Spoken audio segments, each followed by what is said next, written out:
And so it's no longer just no contraception, but it's like no contraception. This is amazing. This is beautiful. Hey guys, it's Lizzie. Today I'm here with a Catholic named Laura Beeson, who is a certified NFP instructor.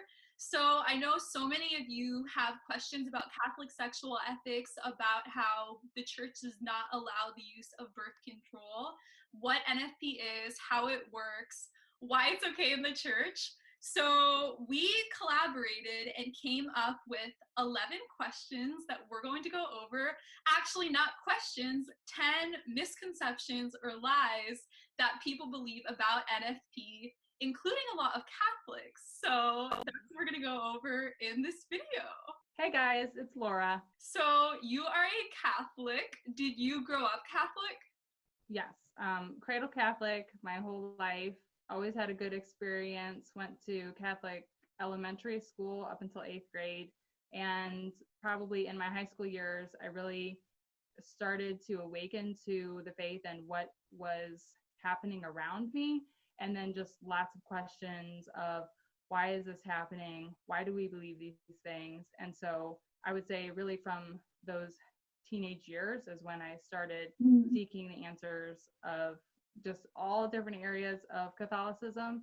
And then my husband and I, when I was 19, we got engaged. That was when the conversation rolled around to, okay, what does the church teach with like its sexual ethics? And he was a cradle Catholic too. And like, we just knew that the church taught no contraceptives. And that's all we knew. And so I remember having this conversation with my mom one day, just saying, okay, I know we don't allow contraceptives, so what do we do? And she just said, well, you can just take these classes called Natural Family Planning. There's a teaching couple in the area. You can contact them and take classes with them. So that's what we did.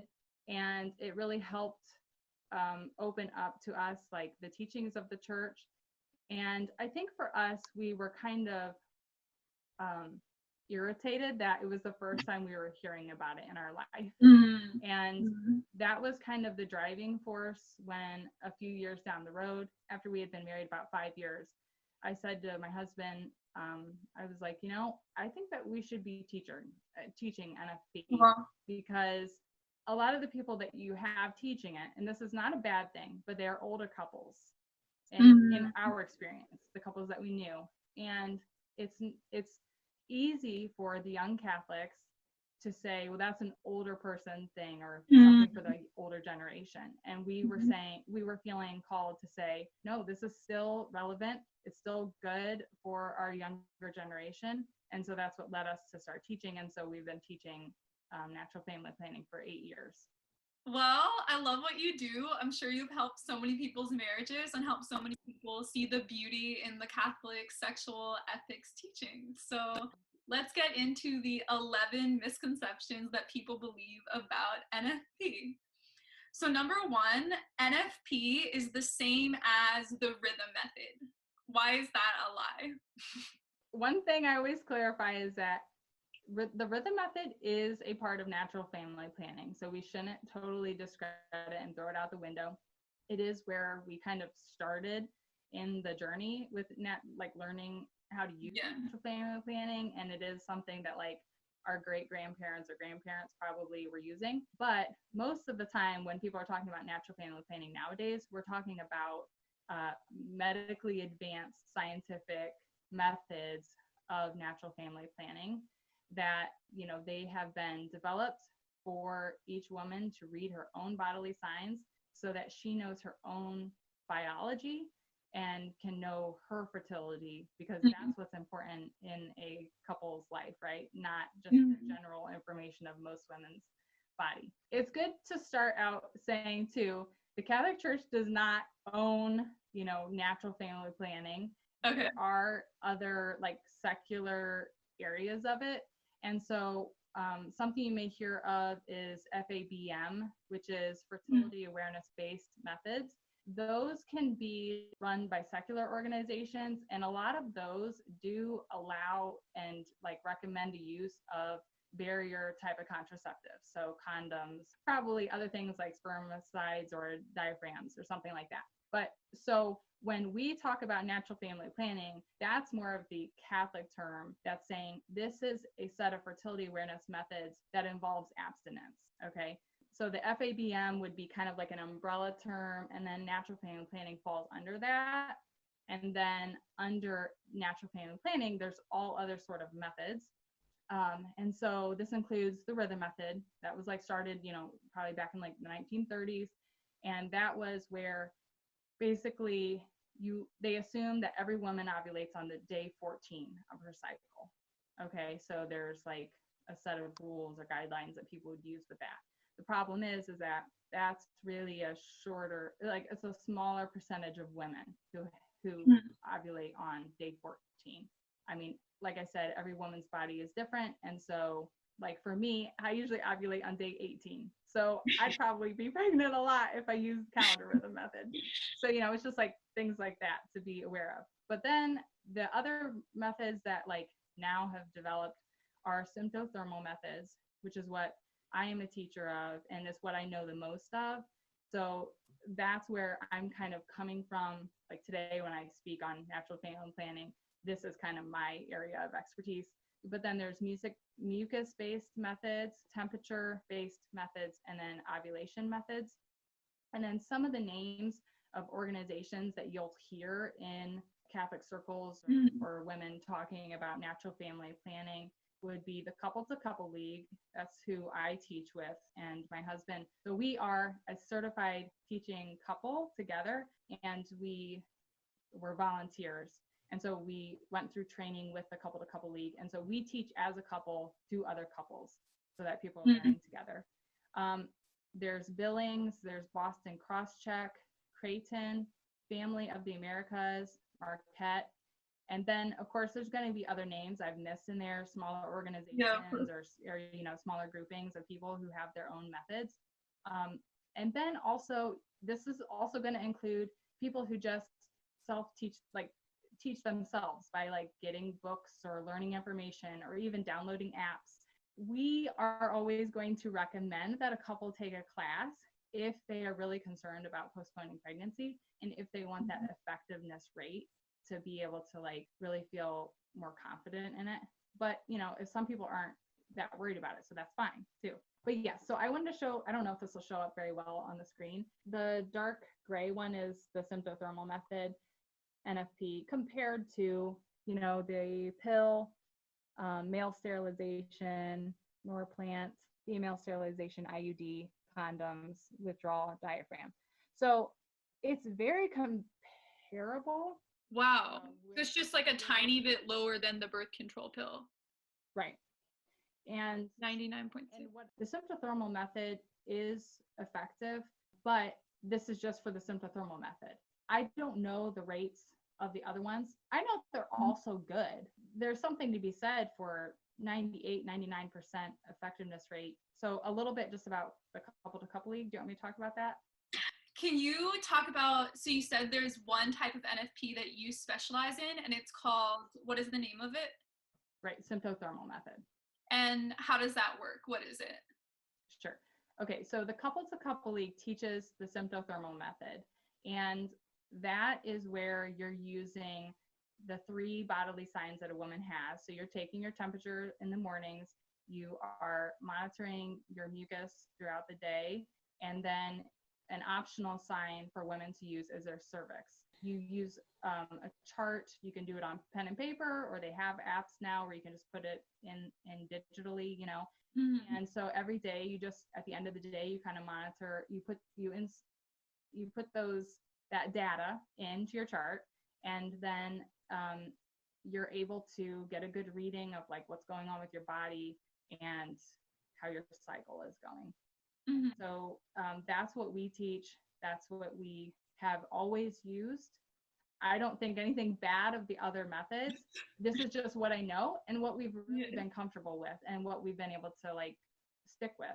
So number 2 misconception is that NFP is only for women.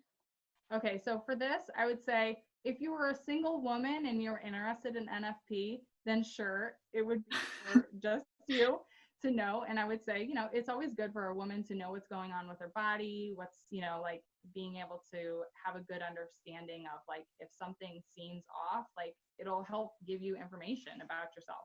But what we believe and what we really do with our teaching too is that it's not just about the woman, because surprise, men are involved in sex too. So it's important for them to know what's going on with their wife's body. It's really beneficial for them to be able to learn and understand what the rules of the natural family planning method that you're using is as well, so that you as a couple can make a joint decision about your family planning, right? If only one of you is aware of why you're doing what you're doing, you're gonna create an imbalance within your marriage, and it can create resentment. And so like we just say, it helps foster communication, it helps foster that like growing in discernment and prayer with each other. If we're talking about too, like just trying to get men to respect women more, this is something where it's going to be beneficial for men to just respect women's bodies, to know how our organs work and that they're powerful, and to be responsible with them and to love them accordingly. So. And all the classes you teach, do you require the husband to also be in the class? So the couple to couple league always encourages it. We would never turn anybody away. If a woman came and if she said her husband wasn't on board, but she wanted to learn, we would teach her. But we would always encourage that, yes, as a couple, it's best to learn together. The Catholic idea of what sex is renewing your vows every time.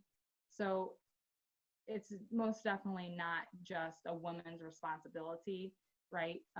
And like, you're both fertile. So, it's one of those things where it's easy sometimes for men to be, even in the natural family planning world, for men to kind of be like, well, what's your body doing? And like, oh, we have to abstain more. Sometimes I teasingly say, it's not my fault your body is 100% fertile all the time, like to my husband or, to other men. It's just like, to realize that too, of like, you're fertile just as much as I am right now. I mean, even more so. They're fertile even more than women. No, that's the thing. It's kind of like, at least God gave us this gift of like giving women a time where we're not fertile, so that we can do this family planning and postpone pregnancy if we need to. So number 3, NFP is just another form of birth control. So I get this question so much. I get this pushback from non-Catholics that NFP is no different from birth control. So how do you respond to all of these people? Okay. This is a big one. So, I know. So, and I'll try to do my best, like answering it like smoothly. But okay, so basically, if we want to just talk about, basic quick answer to that is that birth control is a couple saying no, completely no to God and to each other within their relationship with their bodies. Saying, it's like a couple saying to each other, I want all of you except your most important, most like precious part of your body, your fertility. And also saying no to God, we don't want you to be a part of our life or our sexuality and potentially create life. Whereas natural family planning, you're not doing any of that. You're not saying no to, allowing things to happen. What you're doing is saying, right now is not the best time, we don't believe, in our marriage to have a baby. And so we will abstain and we will show love to each other in different ways, right? So like going on dates, or reconnecting just on that friendship-based level, and loving each other in that way. Because, real love, if we are showing it in the sexual way, it's got to have, so the church says it has to have these 4 things. It has to be free, total, faithful, and fruitful. So the freedom has to be, free choice, giving of yourself to each other, the total gift of your body. So that includes your fertility. Like, a husband can't say to a wife, I just want to use your body for this sexual pleasure. Yes, as I want to love you in this physical way, and I'll take what comes from it. Like that might be a baby and it might not, right? It needs to be faithful, meaning, with your spouse alone, both in mind and body. And then fruitful, which I think this is sometimes I would like people to think about more. When the church says that your love has to be fruitful, especially in like the sexual context, it does not always mean it has to be fruitful with babies. It is natural that that babies would come with it. But it also is super fruitful to have sex in your marriage just to build that unity with each other and just to have God breathe life into your marriage. Sorry, don't get me. I get choked up about this every time. It's so beautiful. No, it is so beautiful. I love it so, so much. And it's so amazing that you are married and you get to experience sex as such an intimate and flourishing part of your love. Like, sex is the most beautiful thing that God gave us in relationships. So you're so beautiful. How meaningful this is to you. I should have warned you that I was probably going to cry at some point. I tend to get emotional sometimes talking about this, but it's really because I think it is so beautiful, and I wish the outside world could see the beauty that's there. Yeah. And it's so attractive. Like, I actually know I know different people who have converted into Catholicism, and that has been like the leading issue, knowing about the birth control teaching. Like Kimberly and Scott Hahn, that was the first Catholic thing that they really agreed with, and they saw it as so beautiful to not use contraception and not use birth control, and that spurred their conversion into Catholicism. So I think that, like, when I was converting in, we were talking earlier about how my last issue was the birth control teaching. It was so hard. It was easier for me to accept that Mary was sinless than no contraception. It was so hard. It's so countercultural to being post-sexual revolution in a Western country. But now I view it as the most beautiful, beautiful theology, and it's something I'm so passionate about. And so it's no longer just no contraception, but it's like, no contraception. This is amazing. This is beautiful. It makes marriage so much more powerful and sex so much more powerful. So, well, and I will not like sugarcoat it. It's like the easy way out or the easy option would be contraceptives, like using them. Like that would be easy. And I can see why people choose it. But in our trying to sell NFP is a hard sell for people, because it is difficult. It's not always, just easy peasy, but it is beautiful. And it is what really I do think breathes life into your marriages and like helps foster good relationships and just in all different parts of your marriage. It's not just in the sexual area. It helps throughout your whole entire relationship. So yes. That was such a good answer, because honestly, I've asked so many people why it's different than birth control, and I feel like I haven't gotten a good answer. So that was such a good answer. Like, that was very rewarding hearing you explain that. So I think that will convince any people who are watching this who are confused about that. Okay. Number 4. So this is something that I struggle with and have a lot of questions about.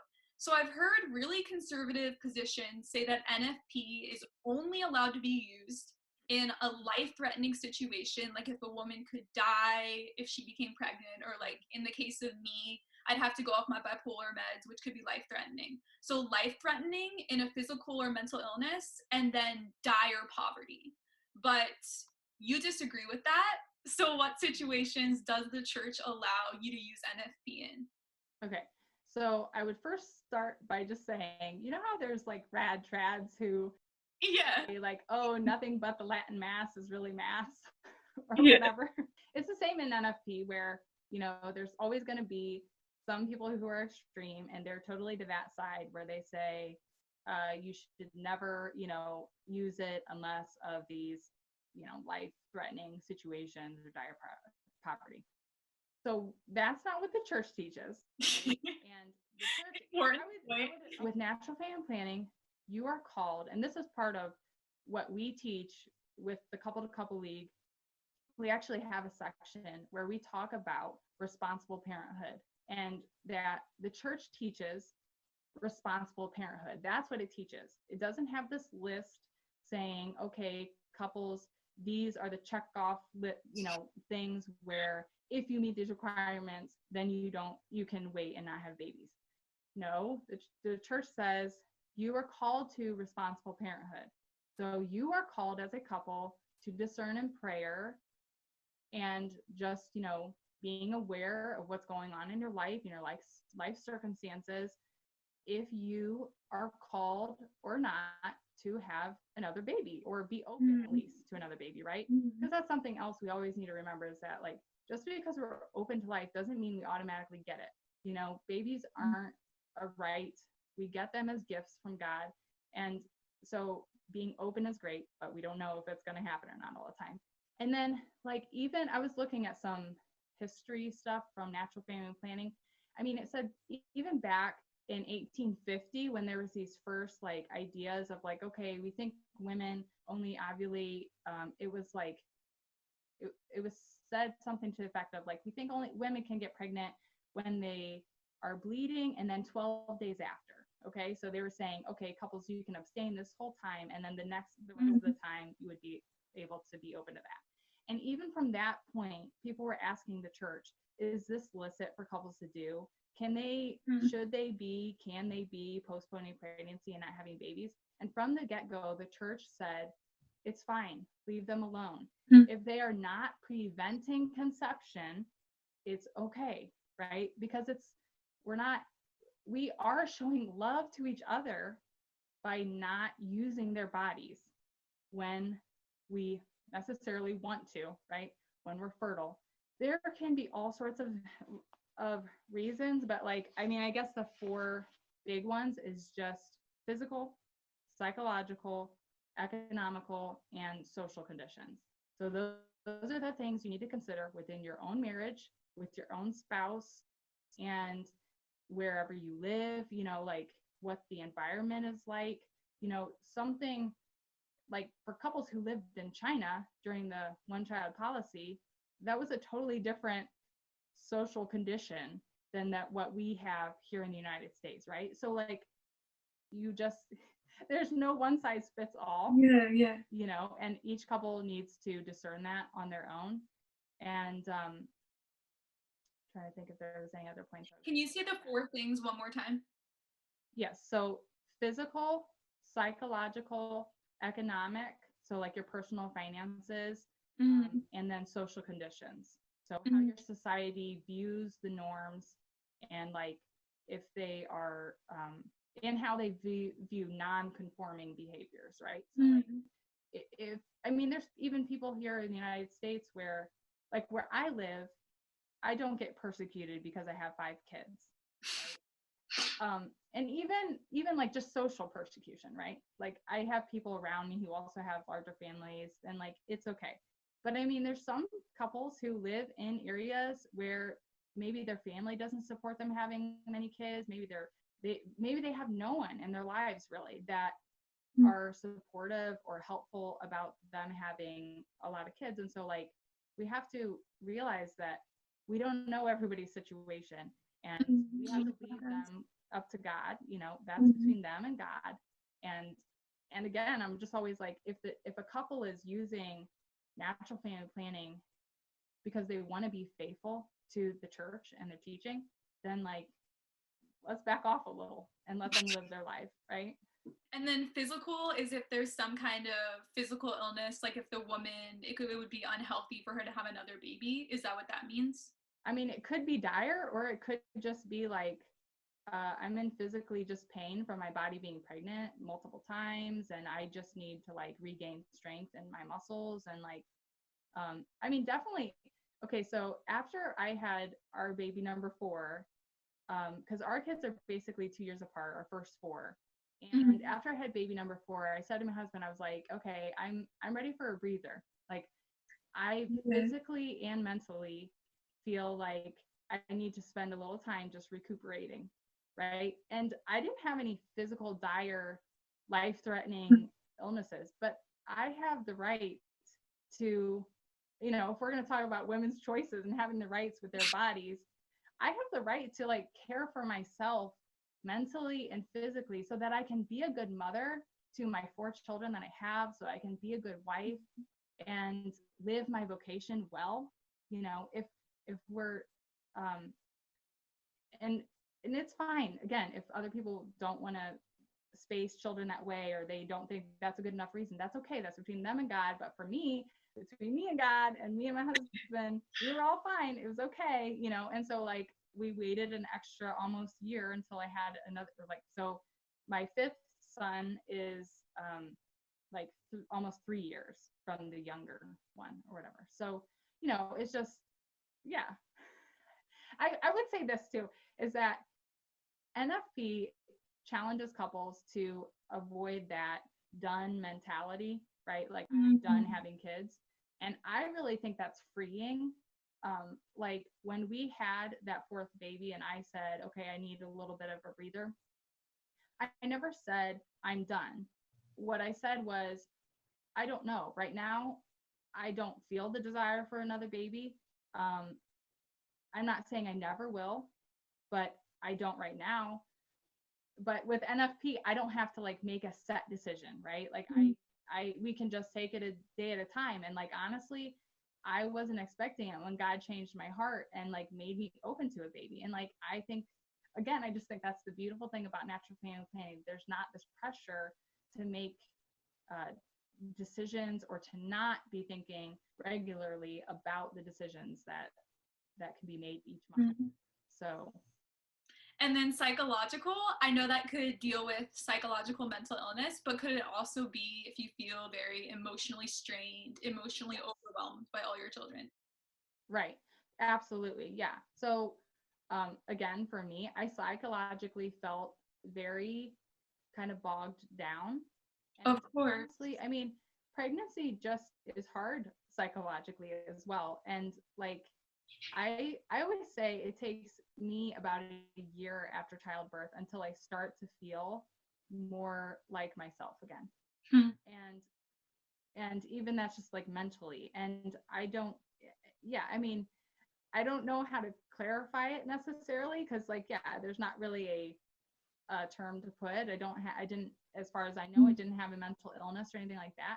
But like, I think it's totally fine to say I feel stressed out or I feel like at max capacity right now, right? Or I feel like I'm just able to get by right now with, you know, the kids that we have and the activities we have going on. And so like this is where I need to stay for a little bit. So yeah, I mean, of course, if women have mental illness, that's important to take into consideration as well. You know, women have postpartum depression a lot, and it's important to remember that. And a lot of those women, I mean, if that's something they really think about when they choose to get pregnant again, because a lot of women who have gone through postpartum depression one time realize like that it's a real probability to happen again. And so it's good. They can kind of prepare themselves for it. But at the same time, it's okay to say, well, maybe I want to wait a little bit, you know, before I jump back into that. Thank you. That explains so much. Good. I really like that. And you can speak on your own experience as well because you've been pregnant so many times, so you understand all those gestures. Okay. Number 5, if NFP was very good and very accurate, I would have heard of it by now. And going along with that, what would you say to people who their doctor has told them that NFP is not very effective at spacing out children? Something I would say is that even a lot of Catholics haven't heard of NFP. Like I was saying about my husband and I, you know, we did not hear about natural family planning until we were engaged. And that's like really unfortunate. And even at that time, I just remember us saying like, we couldn't believe we had not heard about it since then, or like before then. And then since that time, you know, we teach natural family planning classes and we help with our diocese marriage preparation retreats. And we like present material to engage couples and talk about natural family planning. And I cannot tell you how many times women have said to me, why am I just hearing about this now? You know, why am I in my 20s or 30s And I'm just hearing now that I can read my body and I can know what's going on. I can know when I ovulate, you know, and just like the sexual ethics teachings of the church. So I would say that, yeah. So lots of Catholics even don't know about NFP. Lots of Catholics don't use NFP. The Guttmacher study said that like 87% of Catholic women use other methods. Like 87% use contraception and contraception. Wow. Right. That's so high. Right. So it's important to realize that, you know, it's not well known, even within our own circles a lot of times. And so how can we expect outside of these circles, you know, people to know about it either? And then I would say doctors, most of the time, and I would say I do have a little bit of credibility to be able to speak on this because I do have friends who are nurses, and I do have friends and a sister-in-law who's a doctor. And they have all kind of said that while they are, you know, in school, they learn about women's body and stuff, they don't learn about these sorts of methods of NFP. They don't even really learn necessarily like being able to read these signs and know when ovulation occurs and stuff. Now, I'm not speaking for all like OBGYNs or anything like that, but I am just saying that there has been definitely plenty of people in the medical field who have said, this really is not well known. And even in like the medical field, when you say natural family planning, in their head, they think rhythm method.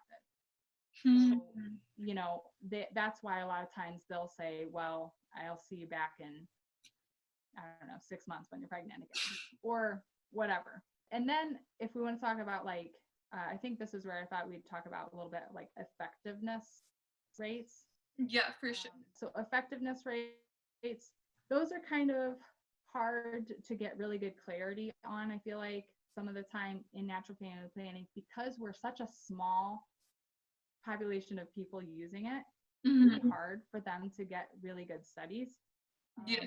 And so we just use what we have, like the best studies that we have for it. One thing that I will say is that you mentioned when you were talking with God is Gray, you mentioned like the German study that shows a 99% effectiveness rate.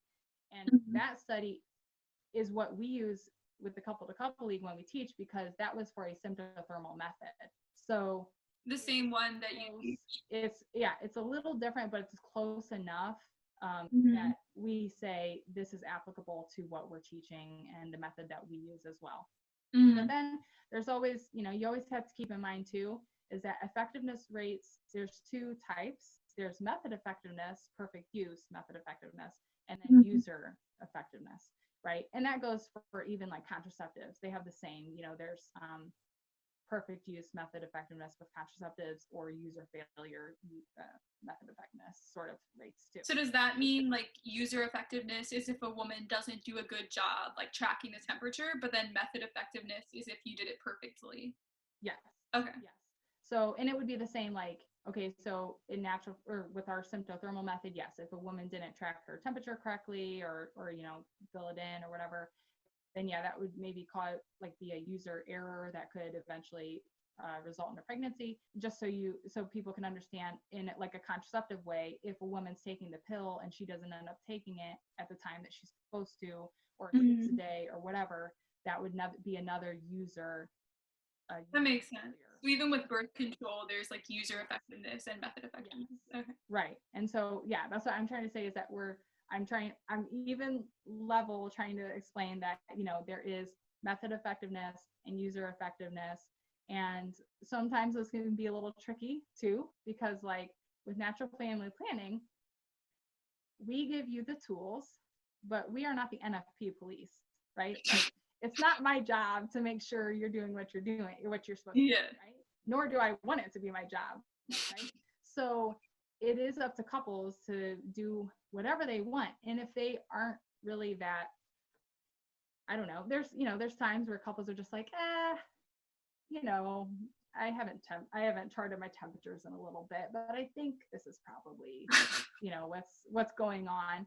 You know, those are the risks like they choose to take. And usually couples that do that, they know what their risks are. Do you know what I'm saying?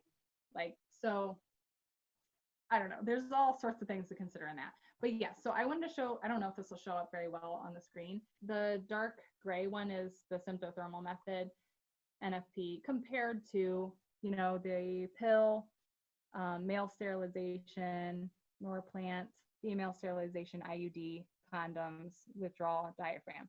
So it's very comparable. Wow.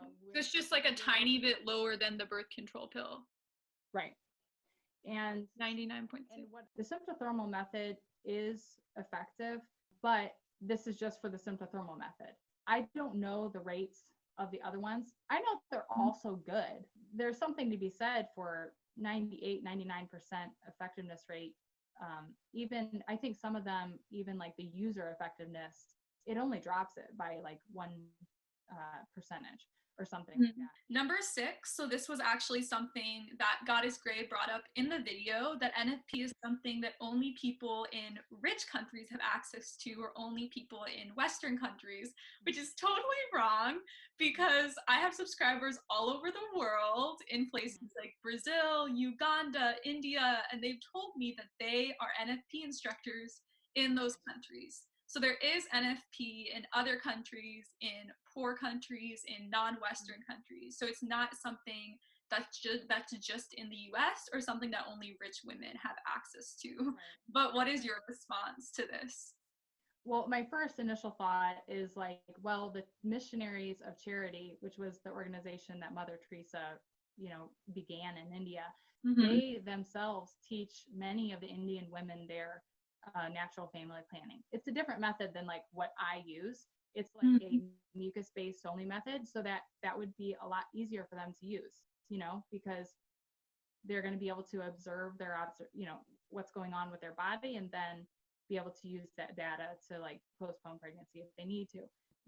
That's why all the different methods are important to kind of know that they're out there, because we understand that not all women in all areas can afford the ones that maybe are here that like involve having like ovulation monitors or having to have the basal body temperatures or just like different tools that we sometimes use.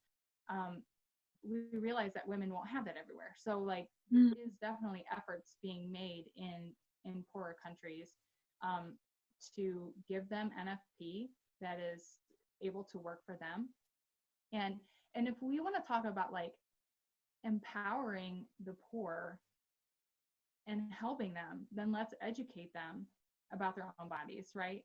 That's just another just like side comment that I just have about it. Is just like, okay, they might be poor. That doesn't mean they're dumb, right? Like we can help them understand their bodies and like understand how sex works and help them be able to make some good choices if they need to for postponing children. Also on the USCCB website, I was looking on in their area under marriage and family, they have a whole section about natural family planning. And they have this section of current medical research, NFP research. And there was a whole span of links from 2017 all the way back to 2000. And it was just like different articles about what's going on in the world and where we're developing NFP and trying to get better. I mean, and that's the thing is like NFP is constantly trying to get better, constantly trying to develop new ways for us to learn. And I was reading an article from 2017 where they were saying in Guatemala, they were working with women with a kind of specialized calendar rhythm method in some ways. It was like a beaded system that they gave the women like these beaded necklaces or something to be able to use, and they were color coded. So they're able to like use that to try to, utilize it as a family planning method. And so I just think like that's encouraging. That I don't know all the work that's being done out there because it's hard to know. Again, it's a small, groups in different areas and countries, and like I don't know, where to get all that information, but I do know that they're out there. So I would say you could go through that USCCB site and probably look. I'll link it below. Sure, sounds good. Yeah, but that's amazing to know that you can use NFP methods that do not require anything but knowledge to use. You don't need any other external instruments or a temperature or anything. So it's something that is free once you've learned how to use it, that anyone can use, any women and men can use, since NFP is not only for women. Right. Okay. Number 7, misconception: NFP is easy. So I think that this is, I would say I probably was guilty of this at a time. So I'm Yeah. probably speaking from experience. And I laugh now because I always say like never say never, because God will use that as a way to teach you a lesson. Because I think I used to kind of be like, I don't know, this isn't that hard. I don't think I'll ever understand why women, think it's such a challenge or whatever. Because I mean, I've heard people say that they don't like it or it's a challenge or whatever. And then God teaches you lessons. And I mean, when you're newly married, you think you know everything anyway, and then you realize you don't. But I think I think this sometimes is said a lot because it tends to be that the people who teach NFP are the people who think this, right? Because we have found it to be good and useful and easy for us in our own marriages and lives. And so we tend to become teachers because we want to spread it. And so I try really hard not to ever say this. I try really hard not to sugarcoat things and be like, oh, it's all rainbows and butterflies. And because I think we did hear that a little bit when we started like becoming aware and taking classes and just being around other people who use NFP. You would sometimes hear people say like, oh yeah, every month you just have a honeymoon phase, so it's really beautiful. And I'm not saying some people don't have that, right? Like some people probably do, but like, I don't think that's a good selling point. And I don't think I don't think it's fair to say NFP is easy, to try to get people to do it either. Because I just don't think it's honest. Because every couple is different. Every couple is going to experience it differently in their own life. And so we can always have the hope that it'll be easier for them, but I try not to ever say it anymore. And like, if you think that, I think that's maybe not the best mindset to have going into using natural family planning. Mm-hmm. So I think there's 2 aspects of it being easy. One of them would be actually using the method, and the other one would be abstaining from having sex with their spouse. So what would you say about both of those?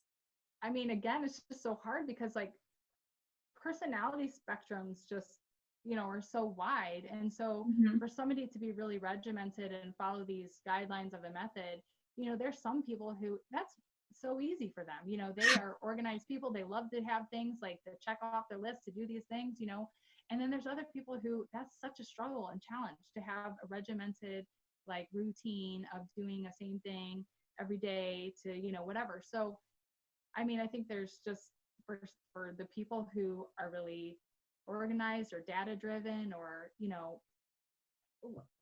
that sort of a personality, it's going to be easier for them. For somebody who is just not oriented that way and maybe more artistic or whatever, maybe that's just going to be a really struggle. So that's where I would say NFP is going to work best for you if you try to find the method that really suits you best with your personality and within your couple, like as a couple, your personalities. Because the other thing is that sometimes that can be like the man's job. If he's better at being organized and writing, taking notes, and like that's a great job to give him. And every day, every night, he can be like, okay, so tell me what's the, like he can put the data in. Like that's a good way to get him involved. So, that works for some people too. And then easy for abstinence and sexuality in that regard. I mean, again, that's just all across the board. There's some people who that is such a hard struggle, to withhold your bodies from each other when the woman, I mean, biologically speaking, most desires sex during her phase 2, which is the fertile phase. And so it can be incredibly hard. And then there's other couples who, they're just not super sexual people, so they don't struggle that as much, right? And I think like the couple to couple league, we often, you know, promote that, like couples find different ways to show love to each other during those times, find ways to reconnect and like rebuild your friendships and stuff. And like that is good and great too. But then like my husband and I, we often kind of laugh and we tell people, we're like, but honestly, that doesn't work for us. We usually are like, see ya, get out of my face for a little while. And we like, you know, I'll be like, go out with the guys for a night and I'll go out with the girls, you know, some friends another night. And like, you know, we do what works for our marriage, our relationship. And that's what you have to figure out to make it be easier for you if it's easy. Yeah. That's a really good answer, that every couple is so different. Every personality is so different. So I totally agree with that. So number 8 misconception is that NFP is hard. Right. So on the other end of the spectrum, the people who always say NFP is hard, they hate NFP, and, you know, I'm not going to discredit anything they say. You know, for some couples, it is a real cross and it is really hard. And like I said, like, you know, women desire sex during their fertile times.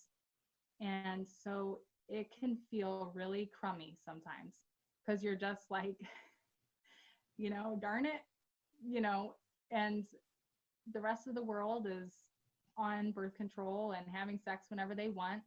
And then here's a faithfully married couple who wants to have sex and they decide they're not going to. And so it just feels awful sometimes. Yeah. But those are the times where we, as a couple, then are called to really carry the cross together. And it can be the burden that brings us closer, and it helps us to draw closer to God, suffering, and just realize like that's a part of our marriage. That's what we signed up for too, to suffer together and to try to do it well. You know, to couples that say NFP is hard, I would say, you know, maybe look into a different method. Maybe there's a different method that could help you.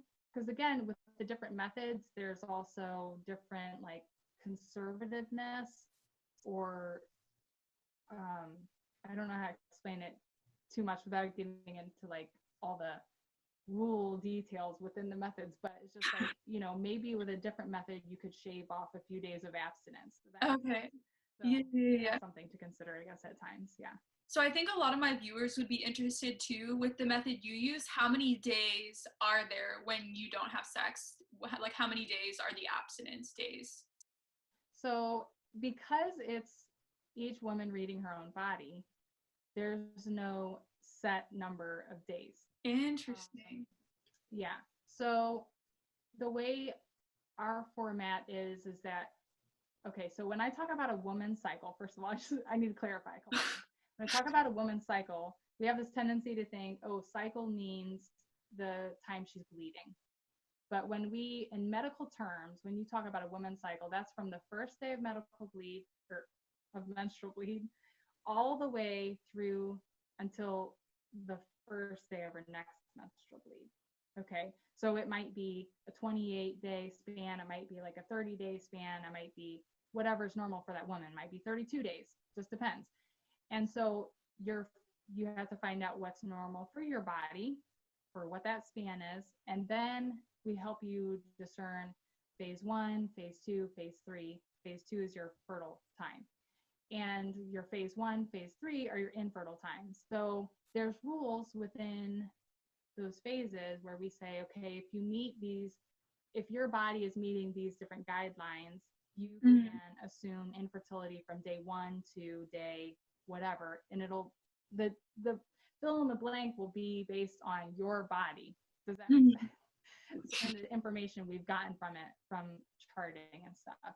And then for phase 2 to end, and we say, okay, you're in phase 3 and you're no longer fertile, you have to meet certain requirements with your temperature raise and your days of drying up and that sort of thing. Like it all has to align, and then you can say, okay, I am infertile, I'm in phase 3. So there's really no set of days.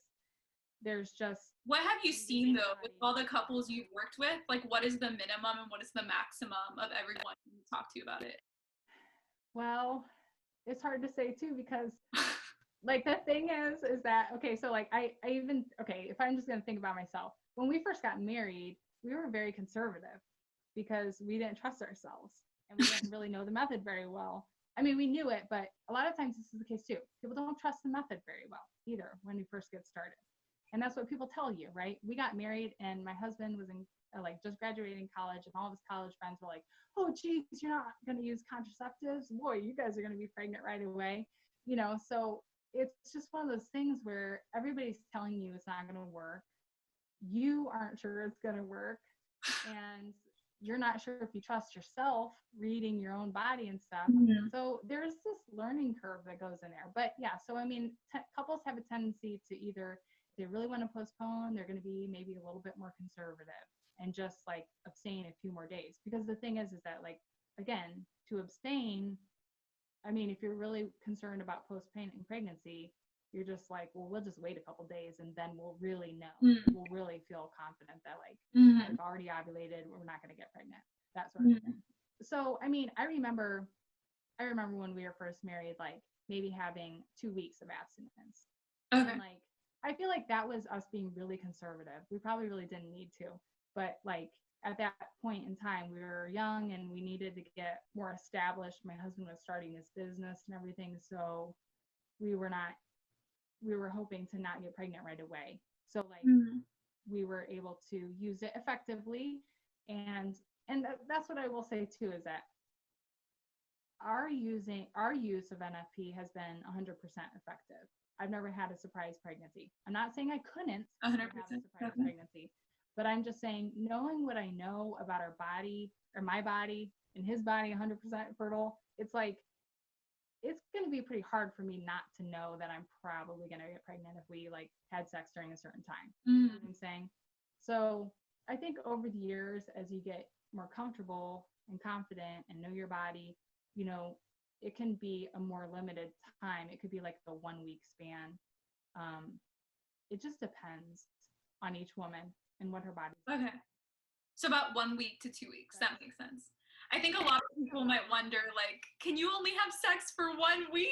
Like, how much time can you actually? So that makes sense. I mean, it just depends. Something to consider as well is that some women have issues with their body, like women who have PCOS or like polycystic ovarian syndrome is PCOS. And you see that a lot nowadays. And like, so many people have.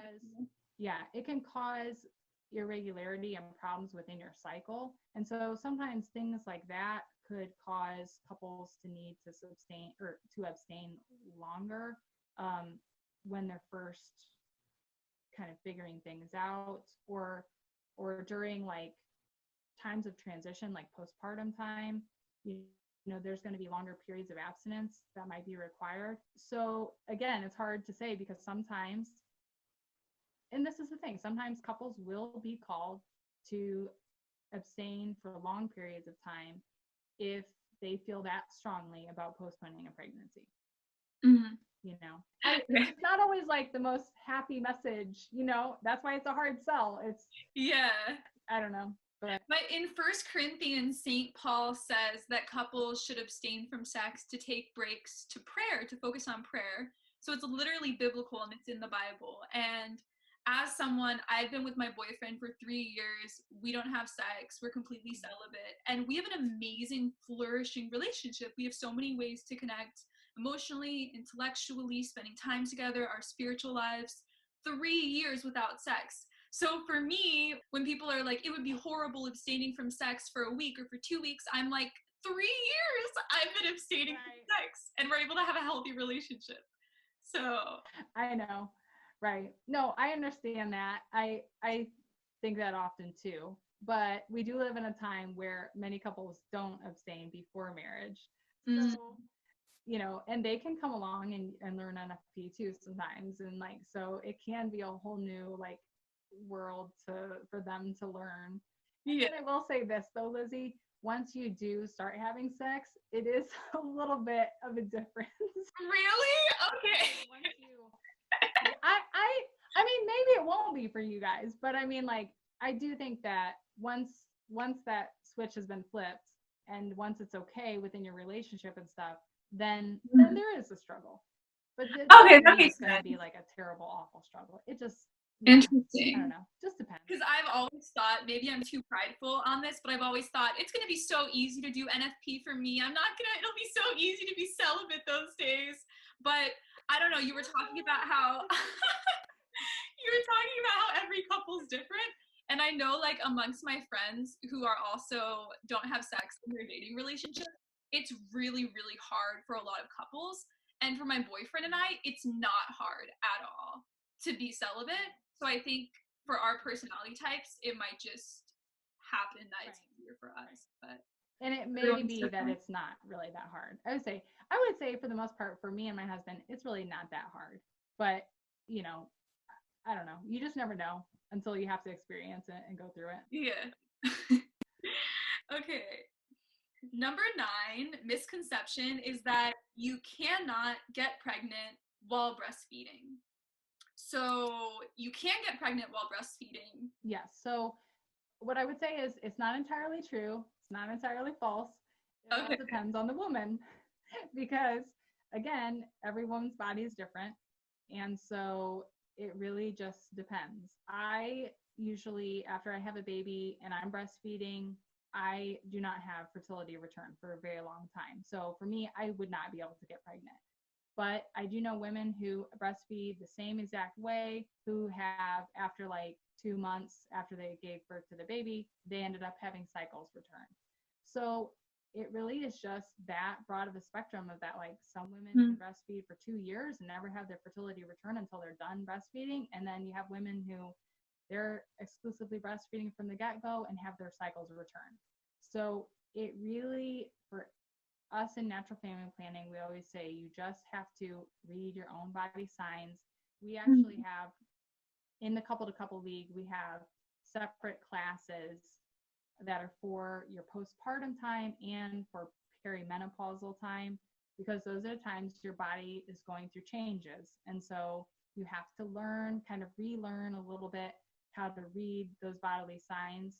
You still read your body the same, but you have to relearn how to read it on the chart data and determining like what your body is doing, which it can be challenging. So I always recommend, and I'm going to, just because I'm a teacher, I'm always going to recommend people to take the class if you really want, you know, to be able to, like, I feel like have the best go at feeling like the most informed and feel like you can be more confident in the choices you make and stuff.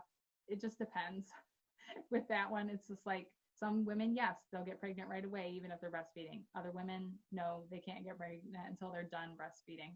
And then there's people within that spectrum where eventually maybe they are breastfeeding a little less than they were. And so then that's when their body would like kick in the fertility.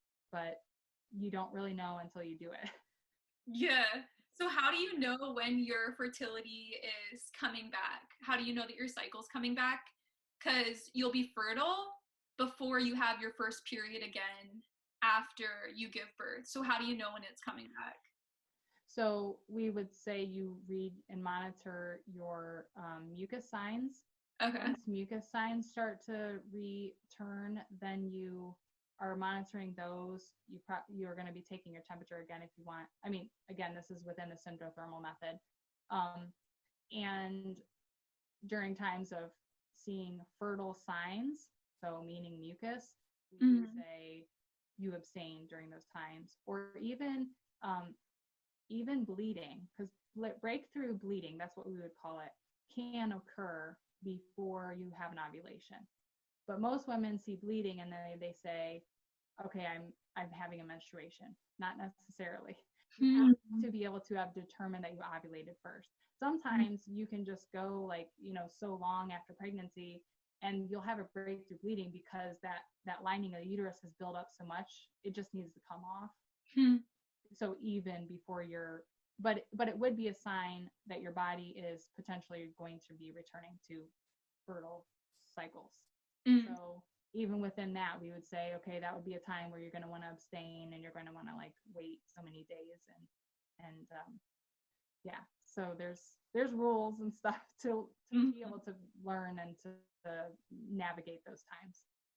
And for any of my subscribers watching, so if they do get married and want to do NFP, the NFP class you'll explain everything about after birth and the signs and everything. So the couple to couple league, we teach 3 main classes, or we teach 3 classes within the main course of natural family planning. And that would just be most of your just like normal everyday stuff that you need to know. And then we talk a little bit about what will happen during pregnancy and then after, but really we say take the class then, because it's just too much information that you'll forget it all anyway. By the time you get pregnant and then have that baby and then need to know it, it's a lot of information. So that's why we have a separate one-time class of the postpartum for people to learn. But yeah, so I usually encourage couples to like take that class, maybe even when they're pregnant, just so that they know going into it kind of what to be looking out for, or shortly after pregnancy. Number 10 misconception, NFP is only for Catholics. So it's actually becoming really trendy for people to use NFP who are non-religious. I've seen people on YouTube who are more into being organic and vegan and natural, who really are starting to like NFP because there's so much information coming out about the negative effects of hormonal birth control. So I think it's becoming very popular for non-religious people, non-Catholics, to look into NFP. Yeah. So I definitely think like some people too are just getting fed up with the side effects of their birth control, that they're having and experiencing, because the hormonal birth controls that are giving you progesterone, they are telling your body that you're pregnant. So most women feel kind of awful when they're pregnant.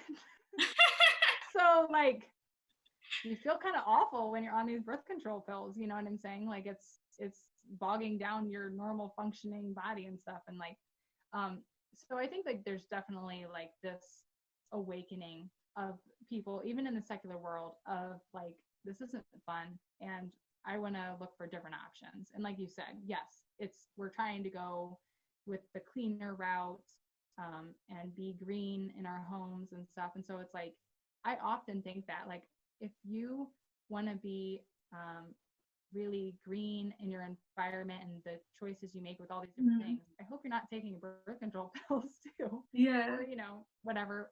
Yeah, because for any of you who don't know, hormonal birth control, you pee it out and it gets into the ocean, and it's really destroying a lot of our marine life. It's making them infertile, different fishes and aquatic life. So it's not good for the environment to be using hormonal birth control. And it's in our water systems too. Like we're all drinking it. The boys. Oh my gosh. Drinking it. Like, because there's no filter in the cities to like filter it out. So, to filter out the birth control. Right. Like to filter. I think I'm trying to think if it's the estrogen that's coming out in big ways or the progesterone. I forget how it is, but one of them is coming out in the urine, like you said. And I mean, so yeah, it's not really great for our environment. But yeah, I would say we see this where there's people who are non-Catholic and they're interested. I've had people contacted me who's not Catholic and we teach them. And, I'm happy to teach anybody who's interested in learning about natural family planning. In our method, we do talk about Catholic ethics. We do have a section in each of our classes where we just talk about it and what it takes to love in a marriage and stuff. And I always just tell people who take our classes who aren't Catholic, like, we cannot impose any of this on you, and we're not trying to, but we just want to propose to you what the church teaches. And like, I think it's always good to just be able to understand, why does somebody believe what they believe? And if there's something they can take away that is good for them and good for their marriage, then I think that's great. But yeah, so definitely women are becoming more interested, I think, in learning about this, even if they have no moral or faith guiding them to it. Number 11, so this is something that I said in my video with God is Gray that is a lie. So I was spreading misinformation, which is part of why you reached out to me, because you watched the video and you're like, Lizzie said this and it's wrong. So we wanted to correct that. So the number 11 lie, NFP classes are required before marriage if you get married in a Catholic church. So the people I know who have gotten married, I guess in their diocese, it was required, but it's not required in every diocese. Right. So, and this is why I wouldn't call it a lie, because you didn't even know that you were. Yeah, I didn't know. It was innocent. And that's why I was like, I'm just going to offer to talk to her about this just so that she kind of has an understanding, but not because I was like mad or anything. But, yeah. So I would say that it's unfortunate how uneven it is throughout the church. Like, I don't know, it's kind of all across the board. Some dioceses do require it, and then in the dioceses where they don't require it, what I would say is this. Okay, throughout the whole United States, it is required to inform engaged couples about natural family planning. But what does that look like? Well, it just depends. Some dioceses have decided, okay, yes, we'll say all of our couples have to take a natural family planning class and course. Okay, good.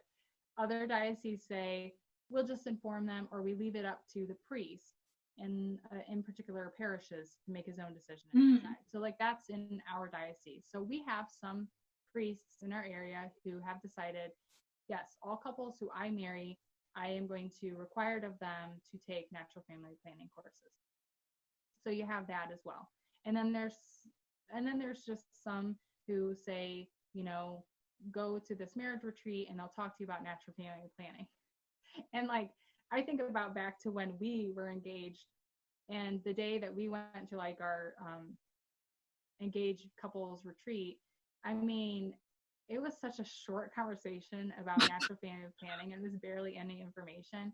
And even I remember hearing one person say like, oh yeah, it was Super Bowl Sunday when we went, and they just kind of said something like, NFP is good, and here's a paper on it, and let's move on because we need to get out of here for the day.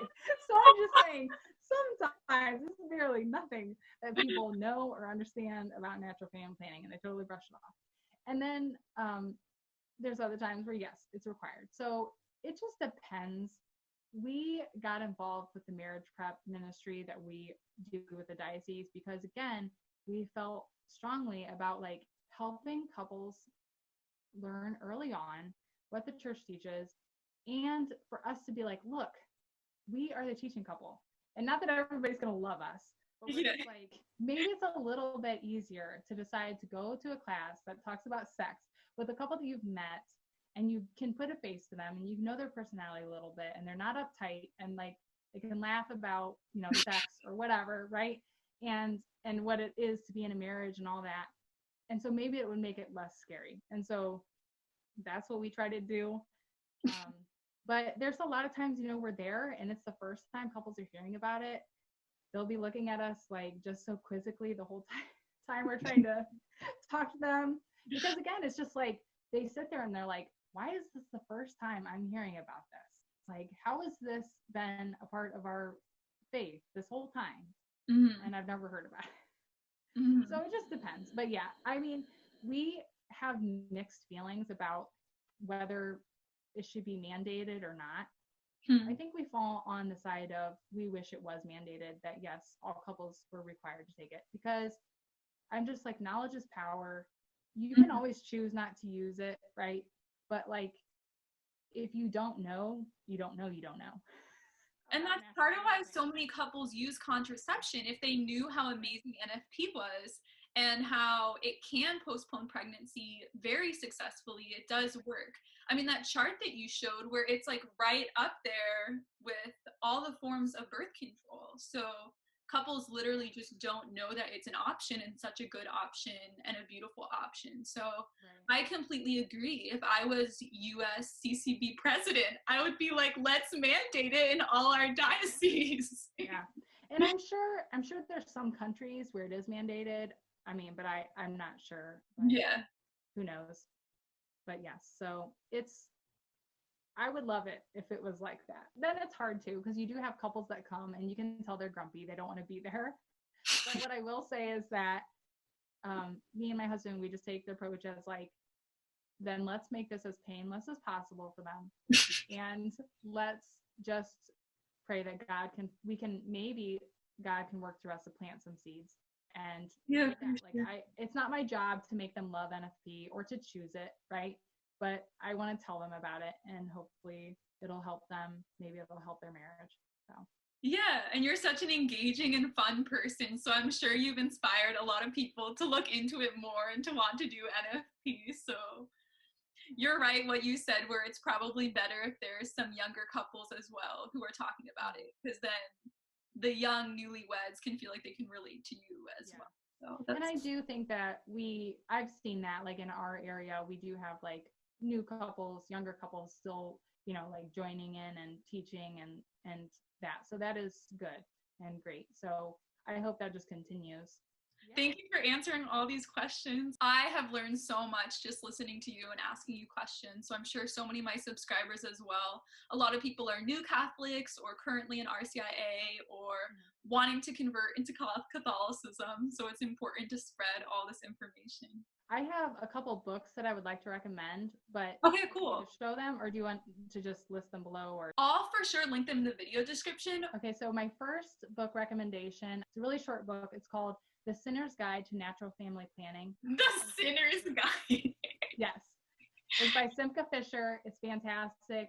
It gives you really good insight into just the spectrum we talk about of couples and whether they think it's easy or hard and how that plays out in the Catholic life.